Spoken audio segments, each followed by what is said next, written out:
আসসালামু আলাইকুম রহমতুল্লাহি ওবরকাতুহু। সম্মানিত দর্শক, আলোচিত জুলাই বিপ্লবী বা জুলাই যোদ্ধা এবং নতুন রাজনৈতিক দল এনসিপির শীর্ষস্থানীয় নেতা জনাব সার্জিস এবং জনাব নাসিরুদ্দিন পাটোয়ারি সাম্প্রতিক সময় তারা যে রাজনৈতিক বিপত্তির মধ্যে পড়েছেন এবং বলতে গেলে একটা অসম যুদ্ধ করতে গিয়ে প্রায় প্রতিদিনই তারা যেভাবে লাঞ্ছিত এবং অপমানিত হচ্ছেন, এতে করে আমাদের রাজনীতির যে এই মুহূর্তে যে সমীকরণ, সেই সমীকরণটি আসলে উল্টে যাচ্ছে।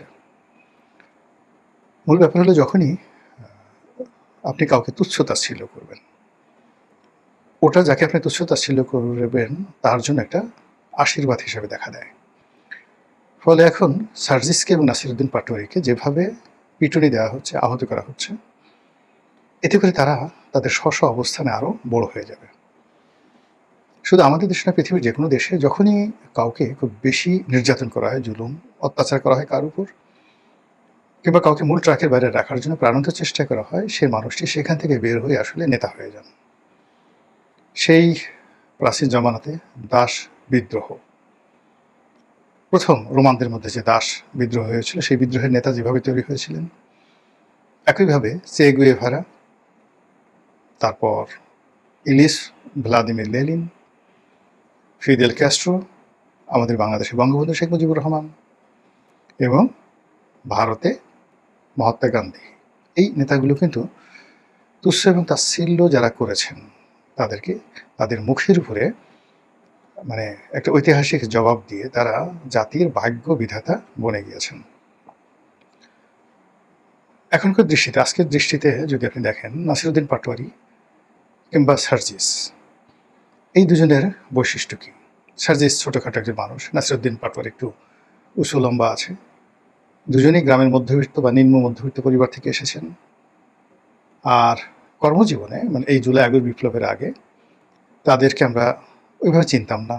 তাদের পরিবার বা যে ধরনের বায়োগ্রাফি সামনে চলে এসেছে, সেটা আমাদের সমাজের যারা প্রান্তিক জনগোষ্ঠী তাদেরই প্রতিনিধিত্ব করে। কিন্তু আপনি যদি দেখেন যে তাদের শুরুটা যেটা হয়েছিল, সকলেরই শুরু হয়েছিল মূলত জুলাই আন্দোলনের আগে কোটা বিরোধী আন্দোলন, বৈষম্য বিরোধী আন্দোলন। এবং সেখানে নুরুল হক নুরু বা রাশেদ, এরাও কিন্তু এই সার্জিস এবং নাসিরুদ্দিন পাটোয়ারি, এদের দুজনকে যদি আপনি নিম্ন মধ্যবিত্ত পরিবার ধরেন বা যে কোনো বিচারে আপনি তাদেরকে যদি আপনি সমালোচনা করতে চান, তাহলে নুরু এবং রাশেদকে আপনি আরও বেশি সমালোচনা করতে পারবেন। এর কারণে তারা আরও প্রান্তিক পরিবেশ থেকে এসেছে। তাদের কথা, তাদের ল্যাঙ্গুয়েজ আপনি যদি পাশাপাশি বসিয়ে দেন এই চারজনকে বিতর্ক করার জন্য একটা টেবিলে যে কোনো একটা বিষয়, আপনি দেখবেন যে নাসিরুদ্দিন পাটোয়ারি এবং সার্জিস এই দুজনই যাকে বলা হয় নুরুল হক নুরু এবং রাশেদ, এদের চাইতে ভালো করবেন, খারাপ করবেন না। যদিও রাশেদ এবং নুরু এদের নেতা ছিলেন বৈষম্যবিরোধী আন্দোলনে। কথাটা বললাম এই কারণে যে নুরু এবং রাশেদ তাদেরকে আওয়ামী লীগ সরকার নির্যাতন করতে করতে করতে করতে এখন নুরু ক্যাবিনেট মিনিস্টার, ক্যাবিনেট না মানে প্রতিমন্ত্রী, সে একজন মন্ত্রিপরিষদের সদস্য। রাশেদ বিএনপির মতো একটা বড় দলের মনোনয়ন পেল, আবার সেটা মানে পাশ করতে না পারার কারণে তাকে সচিব পদমর্যাদায় প্রধানমন্ত্রীর সমস্ত রাজনৈতিক বিষয়াদি দেখার জন্য তাকে নিয়োগ দেওয়া হয়েছে। তারা দুজন দায়িত্ব পালন করছেন, কিন্তু এখনো পর্যন্ত আপনি যদি পাশাপাশি দেখেন যে তারা মন্ত্রী হয়েছেন, সচিব হয়েছেন, কিন্তু আর্ট অ্যান্ড অ্যাটিটিউডে স্টিল আজকের দিন পর্যন্ত সার্জিস এবং নাসিরুদ্দিন পাটোয়ারি সাবলীল, আরও বেশি সাবলীল। তো কাজেই তাদেরকে যদি আপনি বারবার আঘাত করেন, তারা যে আগামী দিনে একজন বড় নুরু হবে না, নুরু দ্য গ্রেট। আর ধরেন এই রাশেদ দ্য গ্রেট বা রাশেদ দ্য বড় ভাই, আমাদের দেশে আছে না রাফসান দা বড় ভাই, রাশেদ দা বড় ভাই, নুরু দা বড় ভাই, তারা যে হবে না তা কিন্তু বলা যাচ্ছে না। মূল ব্যাপার হলো যে সার্জিস কি করছে জানি না, সার্জিস ছোটোখাটো তার যে সে সাধারণত বাজে কোনো কথা বলে না, কিন্তু যাকে বলা হয় নাসিরুদ্দিন পাটোয়ারি, সে সমালোচনা করেন, কিন্তু সেখানে কোনো অশ্লীল শব্দ উচ্চারণ করছে বা ওরকম হাদি যেভাবে আজে বাজে কথাবার্তা বলতো, ওই ধরনের আজে বাজে কোনো কথা আমি এখন পর্যন্ত তার মুখ দিয়ে শুনি না। কিন্তু সে টু দি পয়েন্টে যে বিষয়গুলো মেনশন করে, যে বিষয়গুলো পয়েন্ট আউট করে, আর যে বিষয়গুলো জনগণের সামনে তুলে নিয়ে আসে, এগুলোর মানে যে একেবারে অসত্য, মানে এগুলো অপ্রিয়, প্রচণ্ড অপ্রিয়, অনেক ক্ষেত্রে সৌজন্যবিহীন। এগুলোর কোনো সৌজন্য নেই, আমাদের সমাজের যে প্রথা তার বিরুদ্ধ। কিন্তু সে যে কথাগুলো বলছে এগুলো যে অসত্য, এটা আমরা বুকে হাত দিয়ে বলতে পারছি না। ফলে কি হলো, যাদেরকে তিনি আঘাত করছেন নাসিরুদ্দিন পাটোয়ারি, তারা সঙ্গতির কারণে কষ্ট পাচ্ছেন, গালাগালি করছেন, প্রতিশোধ নেওয়ার চেষ্টা করছেন। কিন্তু এই কথাগুলো শুনে বিএনপির অনেক লোক টেলিফোন করে তাকে বলছে, বেটা আরো বল, আরো বল, কি চাস, আমরা আছি তোর সঙ্গে বা তোমার সঙ্গে বা আপনার সঙ্গে, যে যার সঙ্গে তার যেমন সম্পর্ক, আরো বল, আরো বল। তারপর তার দলের যারা লোকজন তারা তো পিছন থেকে বলে, আরে বাঘের বাচ্চা, বাঘের বাচ্চা। এইভাবে নাসিরুদ্দিন পাটোয়ারি ছাড়া এই কথা কে বলতে পারবে? মানুষের চরিত্র হলে জানেন, মানুষ সবসময় তাফালিং পছন্দ করে, তাফালিং করতেছে, তাফালিং মানে মাস্তানি করতেছে, এটা ভীষণ রকম আনন্দ। আপনারা নিজেরা ছোটোকালে চিন্তা করে দেখেন, খুব ছোটোকালে আপনাদের আসলে ডাক্তার, ইঞ্জিনিয়ার, পাইলট এগুলো হওয়ার কথা আপনি এমনি ক্লাসে বলতেন, কিন্তু আপনার কি হতে ইচ্ছা করতো? আপনার একটা মাস্তান হতে ইচ্ছা করতো। আপনি দূর থেকে মাস্তান দেখতে পছন্দ করছেন। আপনার আশেপাশের যত অনিয়ম, অত্যাচার, জুলুম এগুলো আপনি আপনার মাস্তানি দ্বারা ভেঙে চুরে চুরমার করে দিতে চাইতেন। তো আপনি সুযোগ পাননি, বা আপনার সে সাহস হয়নি, বা আপনাকে এ ধরনের কোনো কেউ প্রেস করেনি। কিন্তু যারা একবার সুযোগ পেয়েছে এবং মানুষের প্রশংসা পেয়েছে, তারা এক একজনে হাজী মাস্তান হয়ে গেছেন, দাউদ ইব্রাহিম হয়ে গেছেন, ছোট শাকিল হয়ে গেছেন, আরও অনেক কিছু। তো নাসিরুদ্দিন পাটোয়ারি এবং অল অব দ্য, মানে যাকে বলা হয় জুলাই বিপ্লবী, তাদের মধ্যে শব্দ বোমা প্রয়োগের ক্ষেত্রে, যেমন হাদি যে কথাগুলো বলতো সেগুলো অশ্লীল ছিল, অশ্রাব্য ছিল, যৌনাঙ্গ এবং মলদার সংক্রান্ত বিষয়াদি ছিল। কিন্তু সে কিন্তু এই কথাগুলো বলছে না। সে যে কথাগুলো বলছে টু দি পয়েন্টে, গোলাম মোল্লা রনি সে একজন দুর্নীতিবাজ, গোলাম মোল্লা রনি সে একজন চাঁদাবাজ, গোলাম মোল্লা রনি এই কাজগুলো, মানে জাস্ট আমার নাম নিয়ে বললাম, এবার টু দি পয়েন্টে। তো সেক্ষেত্রে ইন পার্সন আমরা তাকে ফেস করতে পারছি না, বা আমরা তাকে বলতে পারছি না, তখন আমরা তার টেংরি ভেঙে দেওয়ার চেষ্টা করছি।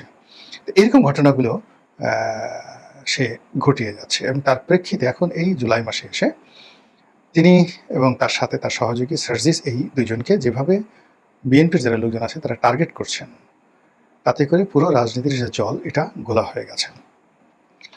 বিএনপি এখানে ত্রিমাত্রিক কৌশল করছে। প্রথম কৌশল হলো সার্জিসকে এবং নাসিরুদ্দিন পাটোয়ারিকে আলাদা করে দেওয়া। ২ নম্বর হলো নাসিরুদ্দিন পাটোয়ারিকে ১ নম্বর টার্গেট করে এনসিপিকে বলে দেওয়া হয়েছে যে আপনারা একে বাদ দেন, do everything without Nasiruddin Patwari. সেক্ষেত্রে আমরা আপনাদের জন্য একটা ব্যবস্থা করে দেবো। এবং রাশেদ, প্রধানমন্ত্রীর যে রাজনৈতিক সহকারী, তিনি বলেছেন যে আমরা প্রয়োজনে সহযোগিতা করব, সব জায়গাতে সহযোগিতা করব, যেখানে নাসিরুদ্দিন পাটোয়ারি যাবে না।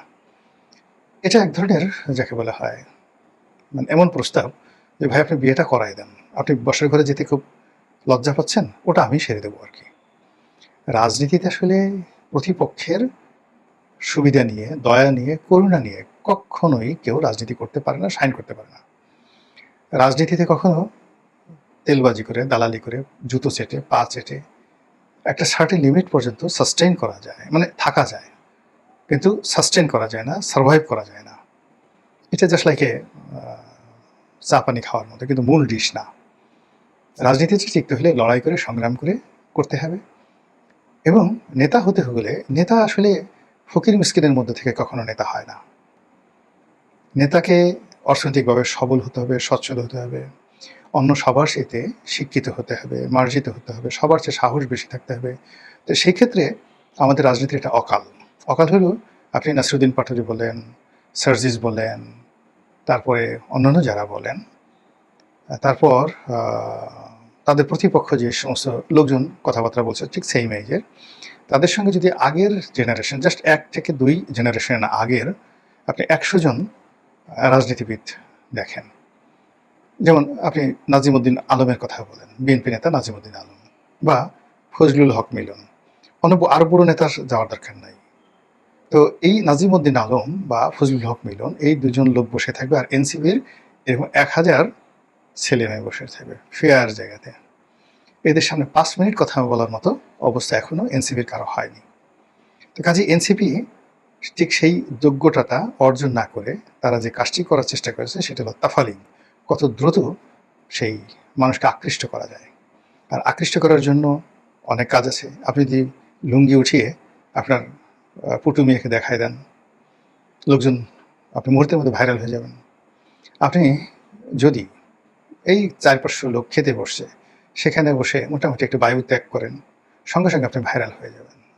সবার মধ্যে আপনি একটা পিস্তল বের করে একটা গালাগালি দেন, কিন্তু আপনি একটা জায়গাতে ঢুকছেন, ঢোকার সঙ্গে সঙ্গে সমস্ত অ্যাটেনশন আপনার দিকে গেছে। এজন্য আপনার কর্ম থাকা লাগবে, তো আপনার ট্র্যাক রেকর্ড থাকা লাগবে। সেই ট্র্যাক রেকর্ড না থাকলে কখনো নেতা হওয়া যায় না। তো এক্ষেত্রে যারা নতুন নবীন, তারা খুব দ্রুত নেতা হওয়ার জন্য, জনগণের আকর্ষণ লাভ করার জন্য, তাফালিং করার জন্য যে কাজগুলো করছেন, সেই কাজে তাদের যারা শক্তিশালী প্রতিপক্ষ, তারা প্রতিহিংসা পরায়ণ হয়ে পড়েছেন। এবং সেই প্রতিহিংসা পরায়ণতা ডে বাই ডে, যাকে বলা হয়, ভয়ঙ্কর হয়ে পড়েছে। যেভাবে নাসিরুদ্দিন পাটোয়ারিকে আক্রমণ করা হচ্ছে, অন দ্য লং রানে যদি নাসিরুদ্দিন পাটোয়ারিরা টিকে যান এই ধরনের জুলুম অত্যাচারের বিরুদ্ধে, তারা হয়তো নেতা হতে পারবেন, কিন্তু তাদের অন্য যে যোগ্যতাগুলো আছে, এডুকেশন, ফাইন্যান্সিয়াল স্ট্যাবিলিটি, মানুষের রেসপেক্ট গ্রহণ করার ক্ষমতা, তাদের সোশ্যাল ইনফ্লুয়েন্স, এখন আপনি নেতা হয়েছেন, কিন্তু আপনি একটা টেলিফোন করে কাউকে বললেন যে ভাই এটা ডিসি সাহেবকে, এটা সেক্রেটারিকে, এটা ডিআইজিকে এটা একটু করে দেন, সে যদি আপনার প্রতি শ্রদ্ধা পোষণ করে আপনাকে এই কাজটা করে না দেয়, আপনি জীবনে নেতা হতে পারবেন না, নেভার এভার ইন লাইফ। আপনি টাফালিং করতে পারবেন, এমপি হতে পারবেন, ভোট ডাকতে করতে পারবেন, আপনি প্রধানমন্ত্রীর দয়া নিয়ে মন্ত্রী হতে পারবেন, অনেক কিছু হতে পারবেন, কিন্তু কখনো নেতা হতে পারবেন না। তো যাই হোক, এখন আমাদের আসলে গত 2 বছর খুবই অস্থির একটা সময়। এই সময়ের মধ্যে আমরা বহু নেতাকে হারিয়েছি, যারা 50 বছরের রাজনৈতিক ক্যারিয়ার ছিল তাদেরকে হারিয়েছি। আবার বহু নেতাকে আমরা পেয়েছি যাদের 5 মাসেরও রাজনৈতিক ক্যারিয়ার ছিল না। আর এই সময়টাতে আমরা যাদেরকে দেখছি, পক্ষে এবং বিপক্ষে, অনেককেই আমরা অনেক কথা বলতে পারছি না, অনেক কিছু আমাদের সহ্য হচ্ছে না, অঙ্গ জ্বলে যাচ্ছে, এবং আমরা স্পষ্টতই একটা অস্থির এবং অরাজক রাজনৈতিক যে পরিস্থিতি, সেই পরিস্থিতির মধ্যে পড়ে যাচ্ছি। আর তারই মধ্যে 2026 সনের জুলাই মাসে যেভাবে এনসিপির যারা নেতৃবৃন্দ রয়েছেন তাদের উপরে যেভাবে আক্রমণ চালানো হচ্ছে, আর প্রতিপক্ষ যেভাবে এই আক্রমণ করে গর্ব অনুভব করছে, তৃপ্তি অনুভব করছে, এটি আরও 10টি, মানে একটি অপরাধ আরও 10টি অপরাধকে দাওয়াত করে নিয়ে আসবে। একটি প্রতিহিংসা আরও 10টি প্রতিহিংসাকে দাওয়াত করে নিয়ে আসবে। এবং আমাদের এই সমাজে যখনই মানে দুর্বলের পক্ষ থেকে কোনো আঘাত আসে, ও আঘাতটা মারাত্মক হয়, মরণ কামড় হয়। যে কোনো দুর্বল সাধারণত আক্রমণ করে না, কিন্তু দুর্বল যখন আক্রমণ করে তখন কিন্তু সেটা মারাত্মক হয়। আপনি চিন্তা করুন, ভারতবর্ষের ইতিহাসে যদি আয়রন লেডি বলা হয়, সর্বকালের সবচেয়ে কঠিন, কঠোর এবং নির্মম নিষ্ঠুর কোনো রাজনৈতিক নেতা থাকেন ভারতের ইতিহাসে, তিনি ইন্দিরা গান্ধী। আচ্ছা বলেন তো, তাকে কে মেরেছিল? একজন দুর্বল মানুষ, তার বডিগার্ড, সারাক্ষণ যে মাথা নুয়ে থাকতো, সে তাকে মেরেছিল। আচ্ছা, নথুরাম গডস কে ছিলেন?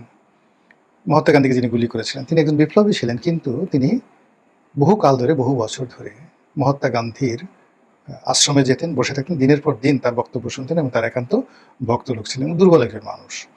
তো দুর্বল একজন মানুষ যখন কাউকে আক্রমণ করে, প্রতিহিংসাপরায়ণ হয়ে যায়, তখন সেটা খুব ভয়ঙ্কর হয়, যে কোনো দুর্বলের। এখন নাসিরুদ্দিন পাটোয়ারিকে যদি আপনি দুর্বল মনে করেন, সার্জিসকে দুর্বল মনে করেন, তো সেক্ষেত্রে এই দুর্বল মানুষগুলো যখন বলছে যে আমি তারেক রহমান সাহেবকে প্রতিশোধ নেব, তারেক রহমান সাহেব এটা খুব আমার রক্ত ঝরিয়েছে, খুব খারাপ কাজ করছে, তাকে কাফফারা দিতে হবে, তাকেও রক্ত দিতে হবে। আপনি বোঝার চেষ্টা করেন, এই যে জিঘাংসা, এই জিঘাংসা কতটা ভয়ানক প্রতিক্রিয়া তৈরি করতে পারে। আপনি ইতিহাস পড়লে দেখুন, আমি অন্তত 20 জন মানে লোকের নাম বলতে পারবো, আপনি তাদেরকে একেবারে তুচ্ছ-তাচ্ছিল্য করেছেন। যেমন হযরত উমরকে যে হত্যা করেছে, হযরত আলীকে যারা হত্যা করেছে, আপনি পড়ে দেখেন, মানে কোনো তুচ্ছ-তাচ্ছিল্য করা একেবারে সাধারণ মানুষ, যে কখনো কল্পনাই করেনি যে এই লোক হযরত আলীকে হত্যা করতে পারে, এই লোক হযরত উমরকে হত্যা করতে পারে। মানে ওমর আরো ঠাট্টা করে, ওই যে হত্যাকারী, তাকে ঠাট্টা করে একদিন একটা কথা বলেছিল, তুমি তো ভাবসাব এমন দেখাচ্ছ, কথাবার্তা বলছো, মনে হয় যেন তুমি আমাকে মেরেই ফেলবে। অথচ তার হাতে তার কিন্তু মৃত্যু হয়েছে, জঘন্যভাবে মৃত্যু হয়েছে। তো কাজে এখানে আমি মনে করি রাজনীতিতে প্রতিহিংসা সৃষ্টি করতে হয় না, অসম কোনো যুদ্ধ করতে হয় না, এবং দুর্বলদেরকে কখনো খেপাতে হয় না।